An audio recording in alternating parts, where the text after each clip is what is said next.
don't. You're not selling anything. The Fed's not done, and I'm going to tell you why. Welcome back to Sean's show, everyone. Thank you for joining. If you have not already, please review the show on Spotify, or I will commit suicide. That is my new tagline.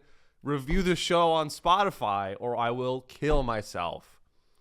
I hope you're having a great week. We have a lot to get to. I am Sans producer today. I had to record this a little bit early because I'm on the road doing my favorite thing, stand-up comedy in Texas coming up. So George and I couldn't work out the scheduling, so I'm Sans producer. We're still gonna have a fun time today. Lots to get to. The first thing I want to talk about is a good story, actually. I'm very happy. This is a follow-up. I'm very happy that we have new leadership. We have new leadership at the Catholic Church. We have a new pope, everyone. A new pope. A new hope.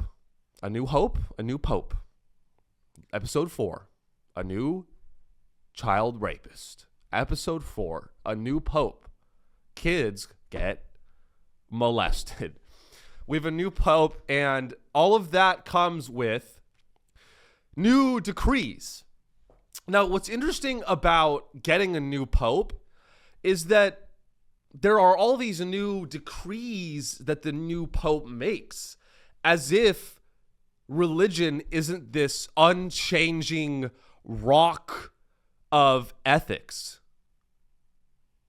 To me, getting a new pope and having all of these new angles on Catholicism is incompatible. Isn't it fully incompatible with what it means to be Catholic or religious? The new pope is talking is I feel like every time we get a new pope, he's like, actually, being gay, kind of chill. I'm like, what? Which is I think it is, by the way, but I'm a godless heathen. How is it? I just don't it just doesn't click with me. And if you're religious, that's fine. Everyone that listens to this is retarded. I get it. We're all stupid in our own ways, right? I was brought up in Silicon Valley. I happen to think that software is eating the world and that it's really important that you have investments in the software technology stocks. I am stupid in that way. Other people are stupid in the religious way.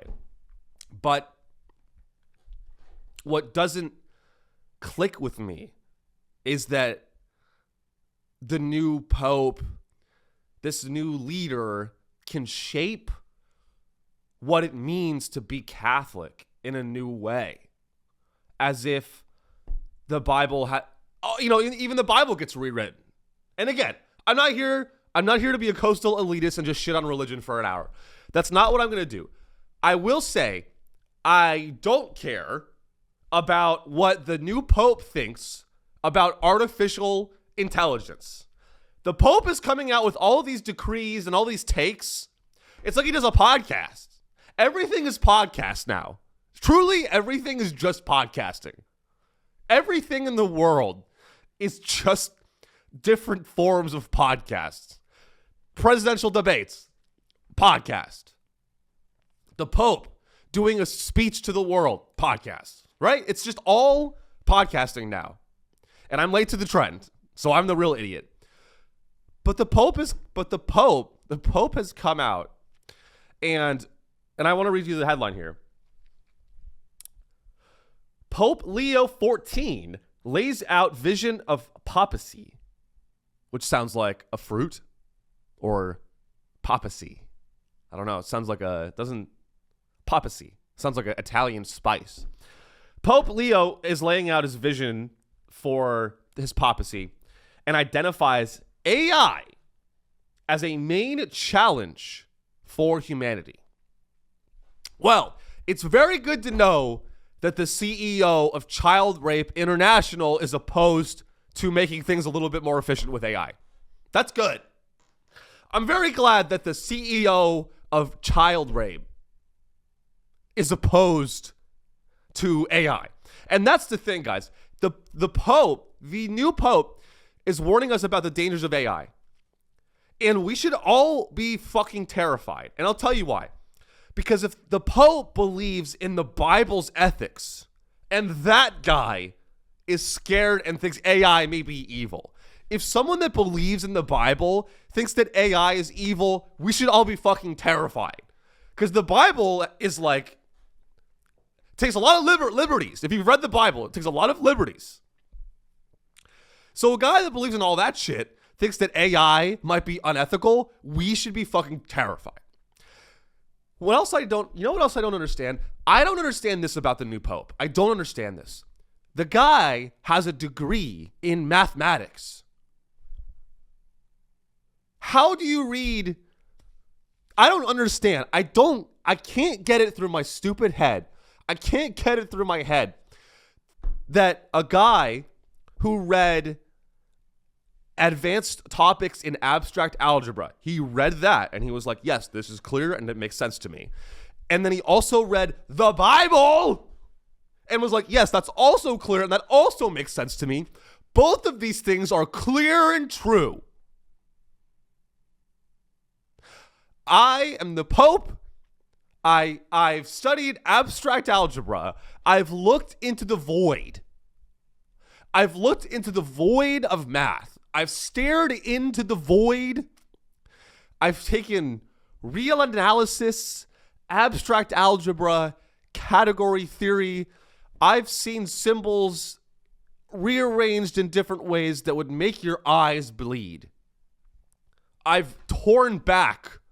When you study math, you really, you tear away the very idea of reality. And you again, I have a degree in math. As you study it more, you realize how limited our perception of reality is. You do. So I just don't understand how someone could go through that and see the abstractions of nature, of numbers, of the way that things relate to each other in such an abstract way, and also, by the way, suffer through all of these unbelievably complicated mathematical proofs. And in math, you're taught that you need to prove things rigorously, and you need to be taught, first of all, when you study math, you need to learn logic. How do you go through a degree in math and learn the importance of rigor and logic and clarity and go through that experience and then read the Bible and be like, yep, that's logical and rigorous? There's no other book that's more logical and rigorous than King James's Bible. That's clear to me. I think our new Pope is an atheist. I think our new Pope is not Catholic. I think he likes power. I think he's a politician. And I think he does not believe in God. And that's okay. There's no fucking way a guy who has a degree in math believes in the Catholic God and Jesus Christ. They don't mix. And so, yes, I understand that, like, he has a degree in math. I'm sure he's a very smart guy. You don't ascend to that level in any sort of organization unless you rape kids, unless you're a smart guy, right? But that doesn't mean that I want to hear his takes on AI. And that's what we're getting. All these new decrees, the new Pope he's just shoving all these new decrees down our throat like I give a fuck. Like we give a fuck. The Pope has a take on AI and he says AI is dangerous. Like I give a fuck about what child rape industry's CEO thinks of large language models. I don't care. Let's read more. I'm going to read some of this to you. The after lunch outing came after Leo presided over his first formal audience aka a podcast. Let's take a look. I want to get to the meat of what he said here. Okay. In his remarks on Saturday, Pope Leo said he identified with his predecessor. Listen to this. In our own day, the church offers everyone the treasury of its social teaching. Okay. Well, first of all, let me stop you right there. The treasury of your social teaching?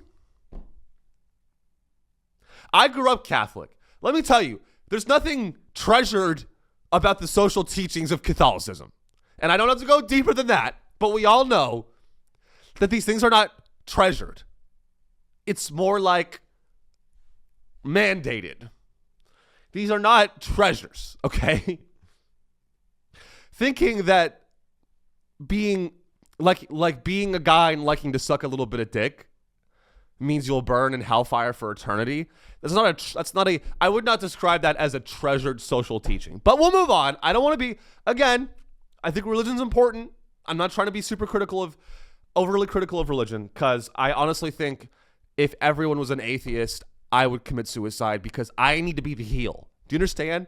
You understand that I can't have fun being the cynical atheist if we don't have good-hearted religious people. We need each other. If you are listening to this and you are religious, first of all, what the fuck are you doing? If you are religious and you listen to this, which I'd be surprised if you are, but if you are, we need each other. You got to understand that atheists and religious people, we need each other. I need you guys to feel smarter than you. I need religious people to feel smart and superior. Because if I didn't feel that way, I would blow my head off. And you need me to feel morally superior. And that's the circle of life. I think I'm kind of getting somewhere with this. Religious and non-religious people, we need each other. It's like a yin and yang. I need you guys. As an atheist, I need you guys to feel smart and intellectual and superior so I can point at you and go, look at those fucking idiots. Look at those dumb fucking idiots. I can't believe you believe in a holy book written 2,000 years ago by a bunch of politicians that wanted to use it as a weapon to make poor people work in silence and suffer in slavery because they wanted to be good Christians. That's what I need. And you need me so you can look at me and be like, look at that cynical, sad, lost soul who's going to burn in hellfire and get eternally raped in damnation forever because he rejected the teachings of Jesus Christ. And you need to feel morally superior, and so we need each other. And that's good. But let's get back to this. In our own day, and this is my sermon. By the way, this is church for fentanyl addicts. Sean's show is church for fentanyl addicts that inject underneath the bridge in Austin, Texas. In our own day, the church offers everyone, this is the Pope speaking. In our own day, the church offers everyone the treasury of its social teaching in response to another industrial revolution and to developments in the field of artificial intelligence that pose new challenges for the defense of human dignity, justice, and labor. That's a lot of words, so let's break it down. He says that artificial intelligence is going to pose new challenges for the defense of human dignity, justice, and labor. Now, I don't know if the Catholic Church is a place where I would go to hear defenses of human dignity or justice or labor for that matter. I don't think any of those things are reasonably defended by the church at all. So I would, if the Pope is going to have a take on AI, why don't you explain how a neural network works? Explain it to me. You want to have a take on AI? Explain how neural networks work. Why don't you explain stochastic modeling? Why don't you explain the difference between structured and unstructured data? Why don't you explain to me the difference between fucking a kid and fucking an adult? You can't, because you're the Pope.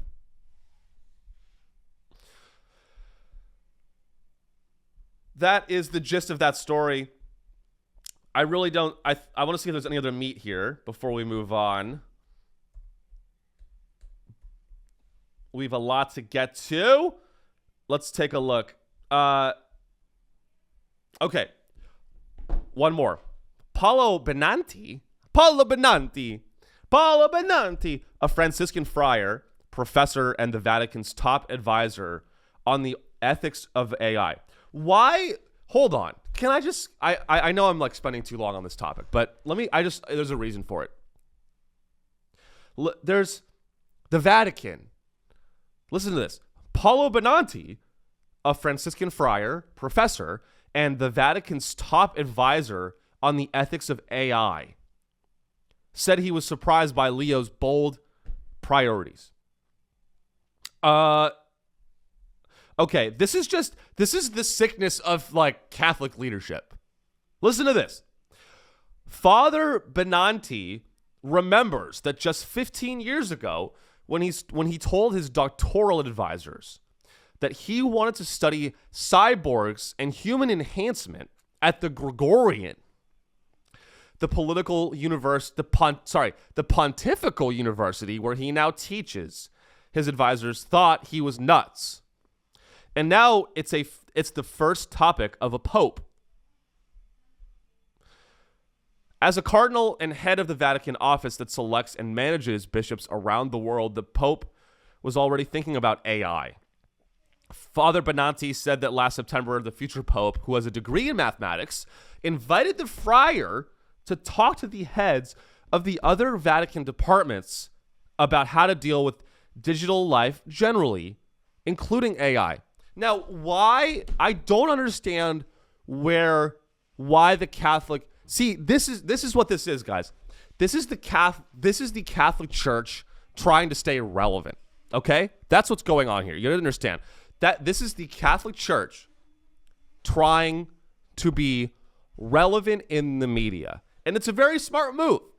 It's like me. I gotta stay relevant by talking about the shit that's in the news. Okay, the Catholic Church has to do the same thing. They can't go on talk like 1,000 years ago. The Catholic Church would be like, "Hey, by the way, like, you know, if you hit it from the back, you're gonna burn in hell." And because that's what like was the conversations of the era. That was what was in vogue. That was what people were concerned about. If I blow my wife's back out, am I gonna get my back blown out in hell? That's what was in vogue. And so the Catholic Church and the Pope were like, okay, well, we have to have a take on this. The same is true now with AI. The AI is everyone's talking about it. And now suddenly the Vatican has an advisor on artificial intelligence. You guys are not a tech startup. The Vatican is not a technology startup. But people can't understand that. Everything like it really seems like the lines are being blurred between institutions. Doesn't it feel that way? Doesn't it feel like we don't even know what is the government, what is the media, what is religion? Every institution now has a CFO and an AI advisor. If the Vatican has an AI advisor, what the fuck is going on? Truly, what is going on? I'll say this and I'll stand on business with this. The only two things that the Catholic Church should be discussing is how is God relevant in your life, and how can you look at the teachings of Jesus Christ that we all agree are true, and we all agree that Jesus was resurrected. He died and became a corpse, and then 3 days later he was resurrected by God. And how can that story affect you and how you live your life in a Catholic way? And number two is, where should Father Benanti move to? What parish should we move Father Benanti to? Because he did some things that people are talking about. And where do we need to move him? Those should be the only two concerns of the Catholic Church, rearranging pastors as they fuck kids. And God. I don't need a take from the Catholic Church on AI. That's all I'm saying. But we'll move on.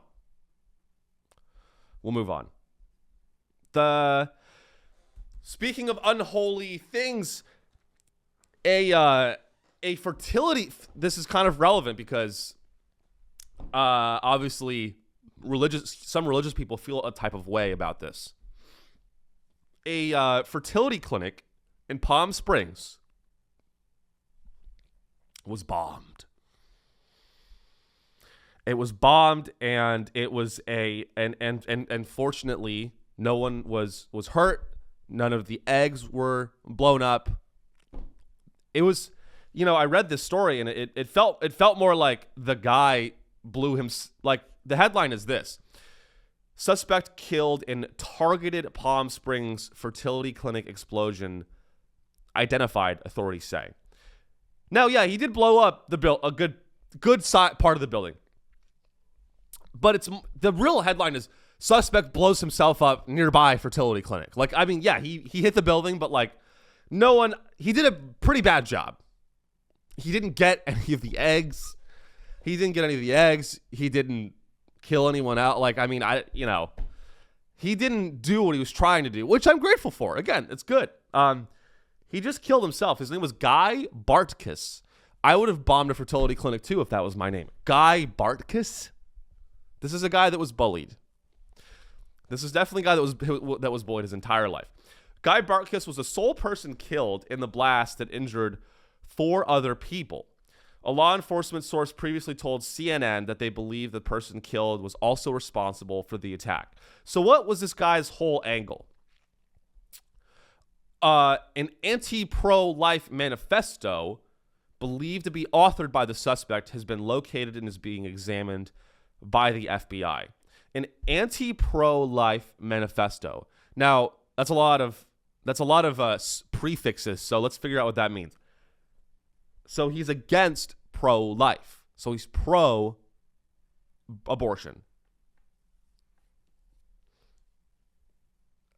Which is interesting. Or maybe I'm misunderstanding it. Here we go. Let's look at this. In the oftentimes incoherent audio message, the speaker discusses various grievances about his life and criticizes IVF. So he's against IVF, while referring to himself as anti-life. He said the government should not restrict an individual's, quote, right to die.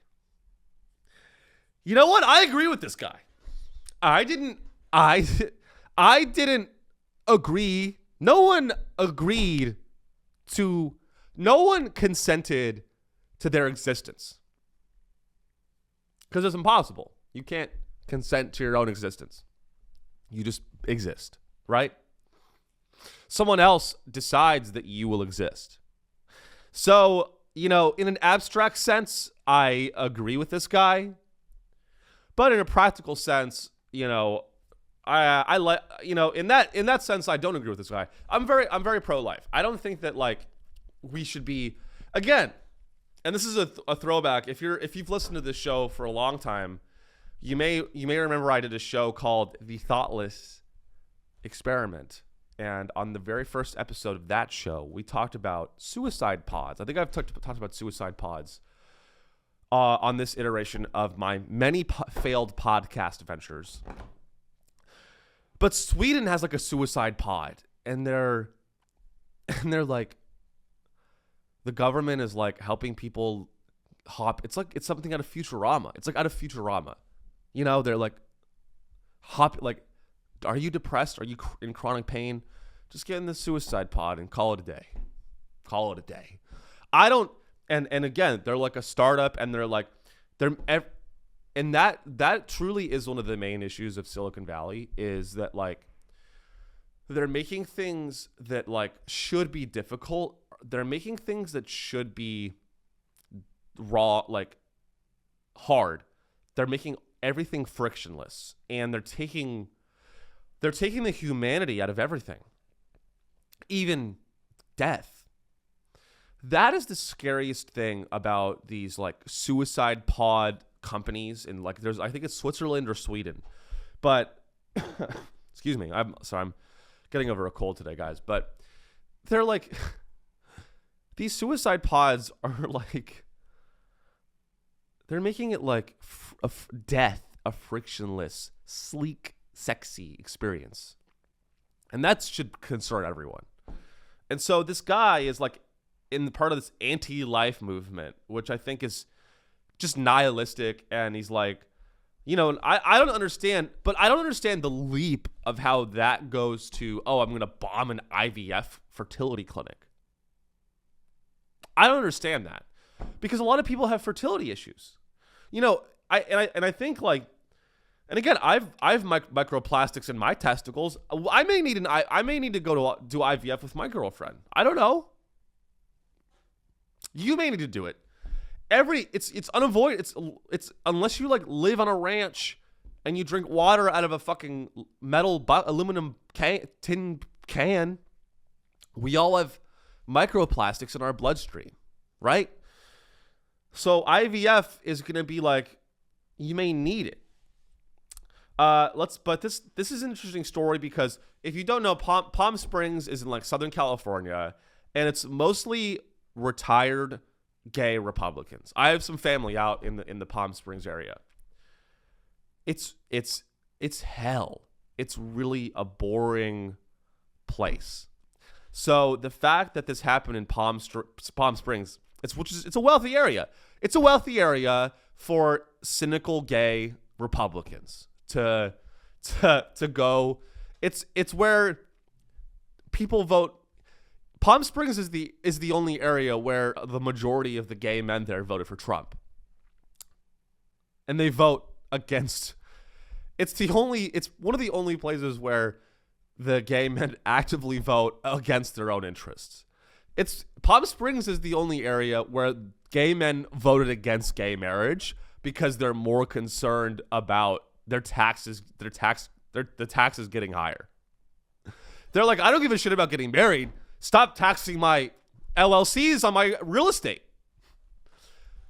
It's cynical gay Republicans that are like really rich, and they're like, why are you like, I don't give a shit about gay marriage. I don't care about any of that gay shit. That are like gay. That's what it is. It's 65 to like 85-year-old gay Republicans sitting on, and they have it's all Spanish architecture. You guys know the curved roof, the red Spanish roofing, Mexican food. Catholicism is very big, by the way. Lots of Catholicism in this area. Religious. It's like self-hating gay Republicans that are like hanging out, and they're all talking about, like, you know, they're like, I don't give a shit about whether gay marriage is legalized. That's gay. I don't want those woke Democrats to raise the capital gains tax. I don't want them to get rid of the tax cuts that I take advantage of on my many real estate investments. That's how they feel.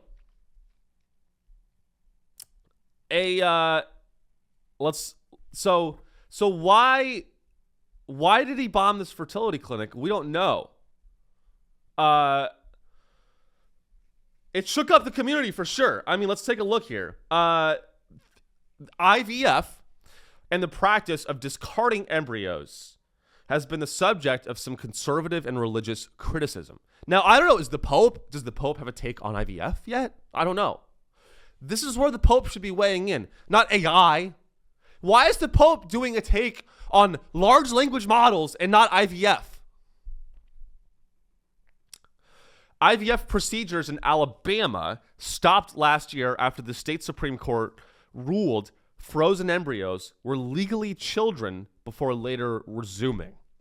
But a number of Republican lawmakers have also voiced their support for IVF, with President Donald Trump calling himself, quote, a leader in IVF, and signing an executive order aiming at expanding access to the procedure. A lot of women like it. So So what actually happened here? Witnesses to the disaster described a loud bang followed by smoke with debris scattered across the scene. The debris field spans over 250 yards, Davis said. It looked like a movie, quote, said Nima Tabrizi, who witnessed the explosion while shopping at a nearby cannabis dispensary. Wow. Imagine you're getting just waking and baking. I mean, that's the life. That really is the life. I mean, truly, that is the life. Waking up in Palm Springs, nothing on your schedule, walk into the cannabis dispensary, smoking up a joint, and you look to your right, and you're just like high as a kite. It would be crazy to just beat a dispensary. Just ripping a fat joint, just getting blazed, being like, I can't believe my fucking dad won't accept me. I just like sucking cock. It's not a big deal. What the fuck? Like it. I'm not gonna say I'm not happy that this happened, but it is funny that it happened in Palm Springs where nothing happens. This is that's why I think the story, the people of Palm Springs will never stop talking about this. The Palm Springs residents, here's how you know you live in a really, really wealthy area, is that one building, there's a small bomb in one building, and everyone's gonna talk about it as if it was fucking 9/11. That's what's gonna happen. That's what's going to happen is you're going to have people will never, the Palm Springs people will talk about this as if everyone will be like, where were you when the IVF fertility clinic, had a small bomb blow up in it and no one died? Where were you when that happened? Remember that IVF clinic that was bombed and the only guy that died was the terrorist who did it? Where were you? Oh, I remember where I was. I was at the dispensary. I was right there. I was lighting up a joint, thinking about how much my father hated me because I suck cock. And I looked over and I saw the building explode, and it was crazy. Oh my God. I was at Dunkin' Donuts getting a donut, and I heard the explosion from across town. The smoke. Did you see the black smoke coming up? It took the fire. Oh, our fire departments, they're really good guys. They really did a great job. That's how people will never, ever, ever stop talking about this. And that's how you know that that's how you know you're privileged. That is gay white privilege. I think it's interesting. It's an interesting target, and honestly, I keep bringing it back to this. This is how you know that America is like a country in decline, is that we are remember, whenever there's a building that gets bombed, America, I think we all reflect on how does this fit with all of the other previous bombings we've had in American history? And one of the big ones that I think comes to the surface is the Oklahoma City bombing. And that, that was a horrible tragedy. There was a daycare that exploded. It was fucking terrible. But at least that guy had a little bit of competence. At least that guy had a goal and set out to do it. And now we don't even have competent nihilistic terrorists. Even our psychos are incompetent. He bombed an IVF clinic and he only managed to blow himself up. That's how you know that China's winning. Sorry guys, I really go off the rails when I don't have a producer to guide me. I'm saying the episodes where I don't have a producer and it's just me in a room alone are when you really meet the real Sean Riley and you meet the real sick man that I am. But it's even our nihilistic, cynical psychopath terrorists can't even get the job done anymore. You know, like he didn't even hit any of the embryos. He just blew himself up in a building. Okay. Also, Palm Springs. Why? I think that this guy was just like, you know, we don't know who this guy was, Guy Bartkus. But I have a feeling that either he was the son of like a Republican gay, rich trust fund kid with nothing going on, and just got sucked into like one of the many internet rabbit holes that we're all exposed to now, and talked himself into bombing an IVF clinic because he was bored. I bet his manifesto sucked. I researched. I couldn't find his manifesto, but I bet his manifesto made no sense. How are you anti-pro-life and you're bombing an IVF clinic? It just doesn't make sense. It just doesn't square with me. You know what I mean? I don't know. Let's move on. That was kind of an interesting one. I want to move on a little bit of a the big story this week, guys, is that the credit rating agency Moody's has downgraded U.S. debt from AAA to, I believe it's called AA1. Now, what does that mean? AAA down to AA1.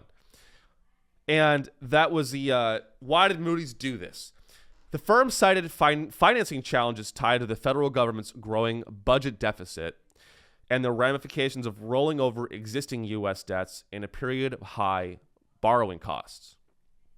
Now, I think that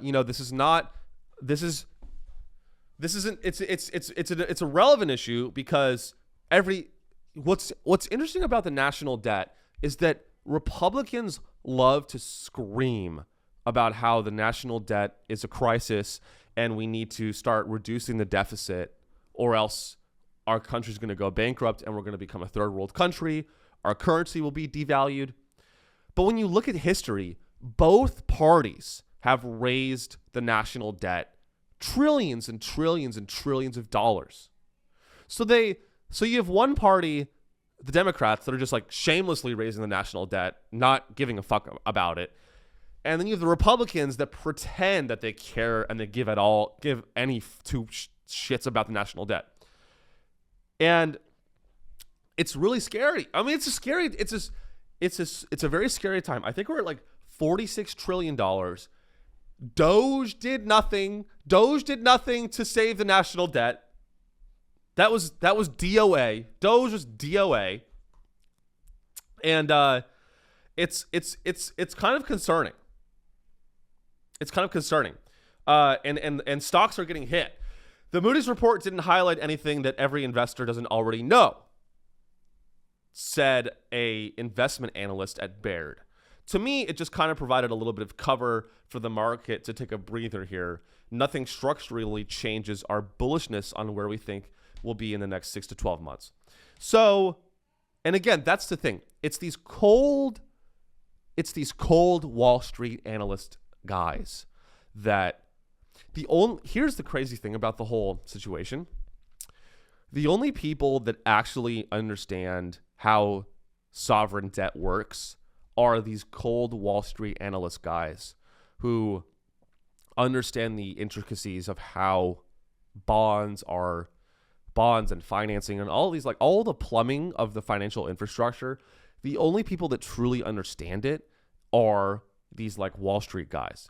And these guys are the only people that could solve the issue because they have a deep understanding of how it works. Now, unfortunately, those are also the same people that will cut your head off and drink your blood for a condo in Miami. And so they don't give a fuck about, they're stateless plutocrats. They don't believe in America. And I don't either, but for different reasons. Let me get that straight. I don't either, but for different reasons. I kind of do. I go back and forth. But they don't give a shit about America. So they understand that like we need to reduce the debt. But instead of like helping do that, they're just repositioning investment portfolios to prepare for the decline of America, which is sad. Excuse me, guys. So, I mean, I think people are worried. I think that it's just a scary time. It's a scary time to be in America, and the yield on the 30-year Treasury has gone above 5%, which again I know doesn't mean a lot. That doesn't make sense to a lot of you because a lot of you are just in a bunch of credit card debt and you were orphaned as a child, and it's just concerning. Now, here's the thing: a lot of people I think are overreacting because again, the U.S. national debt was at AAA. That's the highest rating you can have. It's a 21 grade scale, and we went from the top grading to one underneath the top rating. So it's not like it's like that crazy, but I think people are getting concerned. House Republicans were pushing ahead with Trump's tax and spending bill this week, with the legislation making it past the House Budget Committee Sunday evening. The bill, however, is estimated to add trillions to the budget deficit. So that's what always upsets me about the national debt is it's like the Republicans are always doing this fist pounding and they slam their fists on the table and they talk about how the national debt is crazy. And then they all vote on bills that raise the debt by trillions of dollars. Huh? What? National debt's at $46 trillion. National debt's at $46 trillion. If we don't lower the debt and quick, we're going to, my economic advisors tell us that we're going to have some problems. China's going to be an economic advantage. That's why I voted for a bill that's going to give $2 trillion of new funding to the Pentagon because we got to be strong. Peace through strength. This is actually me still doing the character. The coughing is part of me being a fucking disgusting fat Republican senator from Alabama.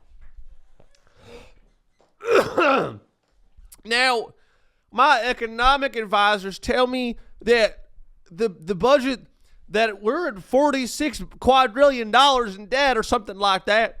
And if that keeps going up, then China and the Chinese, we're all going to be speaking Chinese. Now, I think it's very important that we lower the national debt, which is why I'm voting for this bill that will give the Pentagon 48 trillion F-35s, because I like planes that go fast.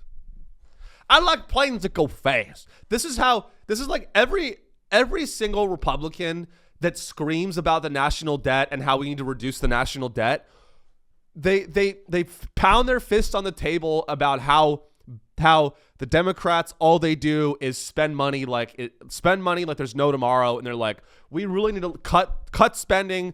It's really important. These, Doge, make America great again. We need to reduce the administrative state. The deep state is corrupt, and they're spending your money because they don't care about you, and they're evil.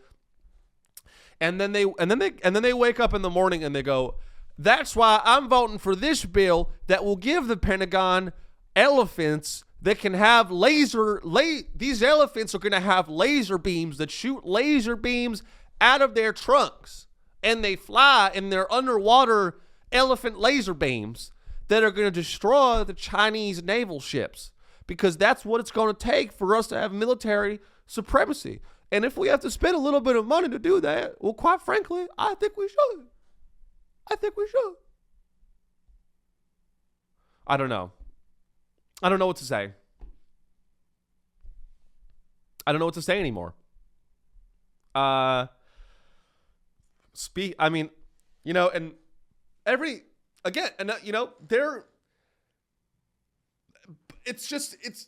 hard. It's just hard to care, because no one cares. No one cares anymore. No one cares anymore. Everyone lies to your face, and they know that you know that they're lying, and they lie to you, and they just don't. They lie like it's a job. They just don't care in politics. Joe Biden has aggressive prostate cancer. And we're all just supposed to read that and be like, oh my God, that came out of nowhere. As if that came out of nowhere. Let me tell you something. No one, not even the stupidest motherfuckers on earth that,